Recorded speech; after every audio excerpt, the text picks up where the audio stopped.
እንዴት ነው? አማን አማን እንዴት ነው? የሆነ ነገር ፊቷ ላይ ይታይ ነገር አለ። የሆነ ነገርማ አለ እና ሁሉ ሰላም። እኔማ ይኸውልሽ ካሜራ ደቅኜ ደስታዬን እያካፈልኩ ነበር የመጣሽው እና ደስታዬ አሁንም ደስታ ነው ወይስ ሌላ ነገር? አሁንም ደስታ ነው። ደስታ በደስታ ነው የምንቀጥለው። አርግዝሻልን ወይስ አላረግሽም? አላረግሽም። መጀመሪያ ሰላም እበላቸው። ሰላም ባችሁ። ሰላም ምንድነው? የተከበራችሁ ቤተሰቦቻችን እንደምን አላችሁ? ዛሬ እንግዲህ የምስራች ይዤላችሁ መጥቻለሁ። ሰሞኑን ደስታ በደስታ ነው እያለ ነው። የባል ደስታ አለ፣ ሌላ የድል ደስታ አለ። አሁን ደግሞ ሌላ ደስታ ተጨማሪ ደስታ በደስታ ድርብ ደስታ ላይ ነን እና ቤተሰቦች ያው ቅድም እያልኳችሁ ነበር ካላዩ አላምንም ብያለሁ። ማየት ደግሞ እፈልጋለሁ። ውጤት ይዤ እመጣለሁ ብለሽኛል። ይዘሽ እንደመጣሽ እመጣለሁ ብያለሁ። አሁን ቤት ነበርኩኝ። ከዛ ያው ውጤት ማሳየት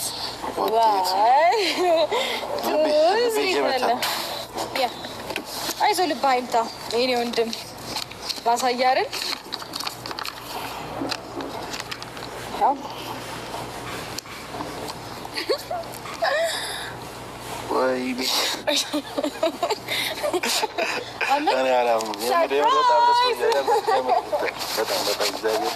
በጣም ደስ ያለኝ የምር ስማቡል ቤተሰቦች እንግዲህ ሁለተኛ ልጅ ሁለተኛ ልጅ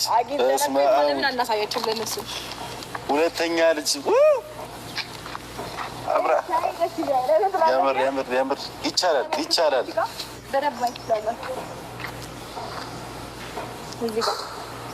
ያስታውቃል ብዬ አስባለሁ። እግዚአብሔር በጣም ደስ ይላል። እኔ እስካሁን ልቤ እየመታ የምር ምክንያቱም ልጅ ነው። ልጅ ደግሞ በጣም ትልቅ ነገር ነው እና በጣም ደስ ይላል። ሩታዬም እንኳን ደስ አለሽ። አባወሮም እየመጣ ነው እንግዲህ አባወሮም በጣም ደስ እንደሚለው አልነገርኩትም እና ብቻ ነው ያልኩት እፈልጋለሁ እና ነው ያልኩት። እሱም እየመጣ ነው እንግዲህ አባወሮም ሁለተኛ ልጅ ተደግሞልሃል እና እግዚአብሔር ሰጥቷል። በጣም ደስ እንደሚል አልጠራጠርም። እኔ በበኩሌ በጣም ደስ ብሎኛል በጣም እና እኔ እንጃ ሩታዬ የምር ቃላት አጣሁ ላንቺ እና በጣም አከብርሻለሁ። አሁንም ቢሆን ክበሪ። የወንድሜን ልጅ እንደዚህ ብቻ ያው እዚች ጋር መናገር አልችልም፣ ግን የምር በጣም ግንኙነት በጣም ደስ ብሎኛል። በጣም ደስ ብሎኛል። እንግዲህ ቤተሰቦች እናንተም ደስታ ናችሁ። ምክንያቱም ሁላችሁም ሩታ ውሸቷን ነው ሩታ አላረገዘችም እያላችሁ ነበር።